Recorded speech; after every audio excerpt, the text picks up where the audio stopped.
ترکی England ہماری جماعت گئی تھی، تو میں قونیہ گیا، وہاں ہماری تشکیل نہیں تھی، لیکن میں نے کہا وہاں مولانا روم کے دربار پہ حاضری دینی، تو وہاں سے 900 کلومیٹر دور تھا، تو ہم فلائٹ لے کر گئے۔ میں حیران، دنیا میں پہلا مزار دیکھا جہاں ٹکٹ لگا ہوا تھا، 20 لیرہ، 20 لیرہ کا مطلب کوئی 900 روپیہ، 45 روپے کا لیرہ تھا بھی جب ہم گئے۔ تو دنیا کا واحد دربار دیکھا، مزار دیکھا جہاں ٹکٹ لگا ہوا تھا، اتنے لوگ آتے ہیں، اور حیرت کی بات ہے کہ غیر مسلم زیادہ تھے، مسلمان کم تھے، عورتیں مرد، اور وہاں کھڑے ہوتے ہیں، باقاعدہ ان کی ڈیوٹی ہے کہ وہ، چونکہ ہمارے مغرب کی عورتیں ہوتی ہیں بیچاری، بہت مختصر لباس ہوتا ہے، تو ان کو وہ دیتی ہیں، پورا عبایا دیتے ہیں، وہ عبایا پہن کے جاتی ہیں، سر سکارف پہن کے جاتی ہیں، پھر دوسری طرف سے نکلتی ہیں تو اتار کے ان کے حوالے کر دیتی ہیں۔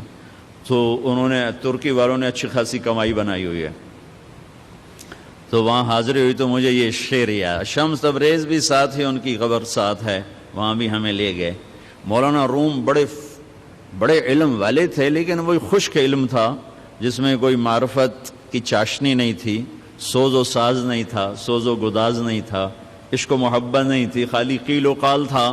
جیسے آج قیل و قال نے ہمیں توڑ کے رکھ دیا، مسجد سے بھی نفرت کی وہ ہوا چلی کہ فرقہ واریت کی آگ ایسی بھڑکی کہ روزانہ لاشیں گر رہے ہیں، نہ مارنے والے کو پتہ ہے میں کیا کر رہا ہوں، نہ مرنے والے کو پتہ ہے مجھے کیوں مارا جا رہا ہے، اور اس کے پیچھے ممبر پر بیٹھنے والے کو اللہ کا نہیں پتہ، اس کے اللہ کا رسول کا نہیں پتہ، اس نے، اور خاص طور پر میرے بر صغیر میں اتنی نفرت ہے کہ ایک دوسرے کو سلام بھی نہیں کرتے، مصافحہ بھی نہیں کرتے، ایک دوسرے کے پیچھے نماز بھی نہیں پڑھتے، انتہا ہو گئی ہے نفرت کی۔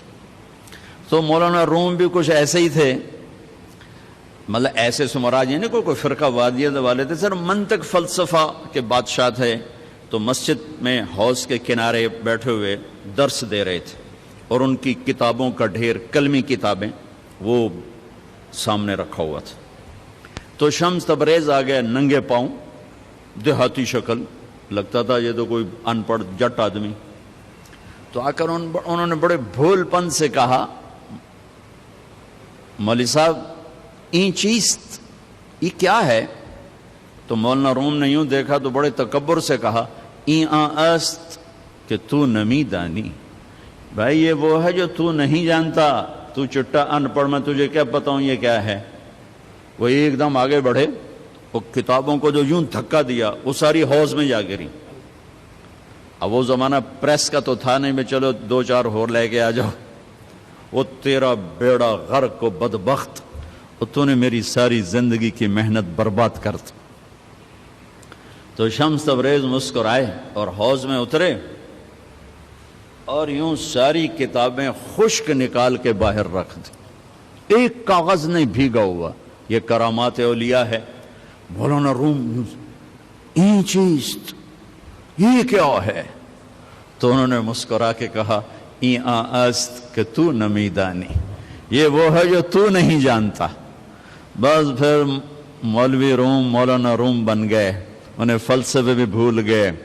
اس کو ہمارے شاعر خواجہ غلام فرید رحمت اللہ علیہ نے کہا ہے، سکھری تروش منصوری نو، ہن ٹھپ رکھ کنز قدوری نو، ہادی نہ سمجھ ہدایہ، کافی نہ سمجھ کفایہ، کر پرز شرع وقایا، ایو دل قرآن کتابے۔ یہ ہماری زبان کی شاعری ہے، سرائکی کی۔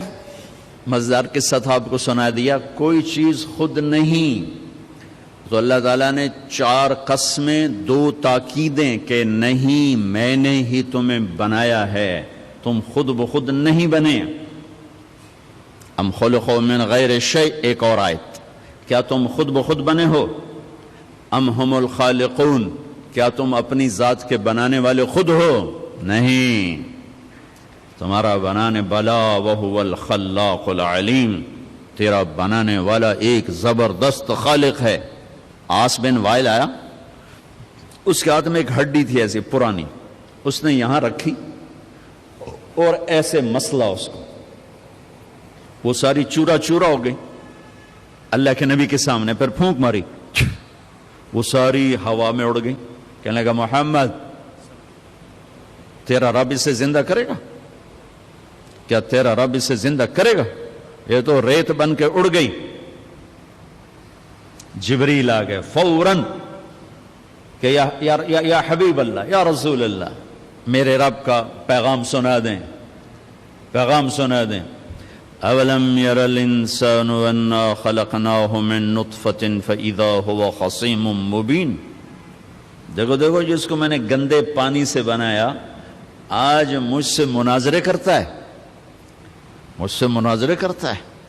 وضرب لنا مثلا ونسی خلقہ، اور مجھے مثالیں دیتا ہے کہ اسے کون زندہ کرے گا، اور اپنی پیدائش بھول گیا۔ قال من یحیی العظام وہی رمیم، کہتا ہے اس ہڈی کو کون زندہ کرے گا؟ قل، کہو میرے حبیب، یحییھا الذی انشأھا اول مرہ، اسے وہ زندہ کرے گا جس نے اسے پہلے بنایا تھا۔ وہو بکل خلق علیم، اس کو پتہ ہے میری مخلوق کہاں۔ میرے رب کا علم تو دیکھو، کتنے انسان چورا چورا ہو گئے، اور کتنے ہم چورا چورا ہونے والے ہیں۔ کتنوں کو زمین کی جنبش نے، گردش نے، کروٹ نے قبر سے نکالا اور ان کی ہڈیوں کی ریت کو فضا میں بکھیر دیا۔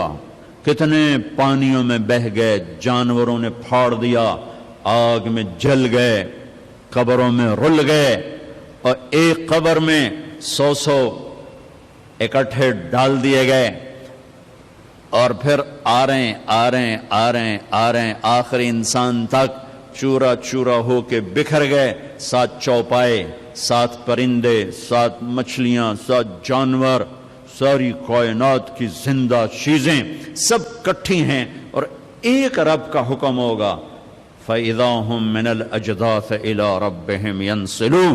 اللہ ہم سب کو قبروں سے کھڑا کر کے زندہ کر کے دکھا دے۔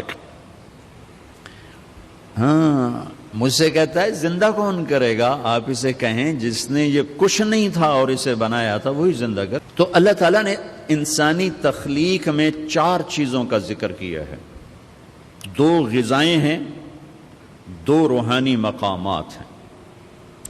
غذاؤں کا تعلق جسم سے ہے، یہ میڈیکل سائنس ہے، اور مقامات کا تعلق روح سے ہے، یہ اسپرچول سائنس ہے۔ یہ 2 چیزیں جس مرد عورت میں صحیح ہوں گی وہ خوبصورت انسان ہوگا، فی احسن تقویم۔ اگر یہ نہیں ہوں گی تو وہ اس احسن تقویم کی چوکٹ سے نکل جائے گا۔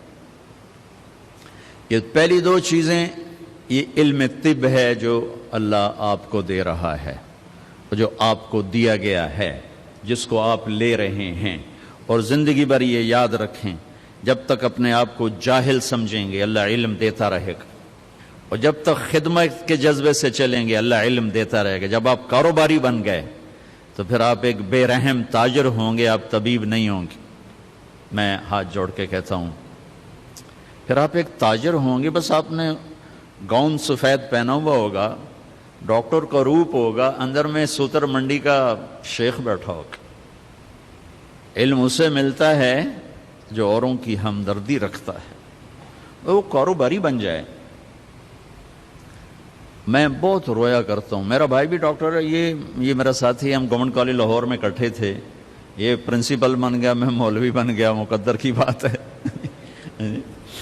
تو میرا بھائی بھی چھوٹا ہارٹ اسپیشلسٹ ہے، بہت اچھا ڈاکٹر ہے۔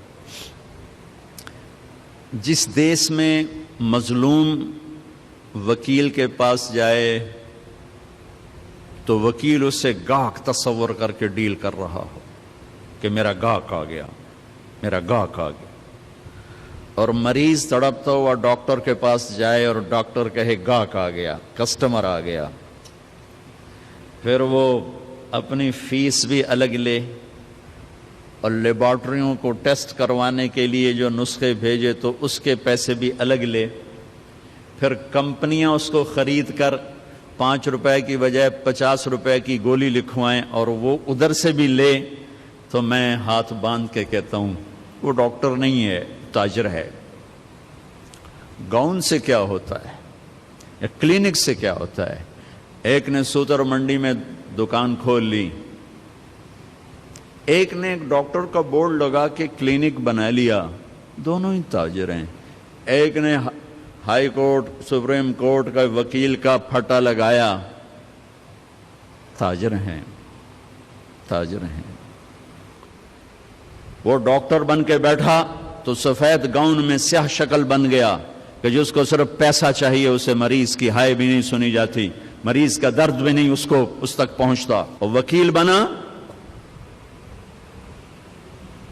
تو وہ ایک تاجر بن گیا، تاجر بنا تو ایک دھوکے باز بن گیا، فراڈیا بن گیا، طاقتور بنا تو فرعون بن گیا، فقیر بنا تو ناشکرا بن گیا، چور ڈاکو بن گیا۔ اکائی بگڑی ہے، انسان بگڑا ہے، انسان۔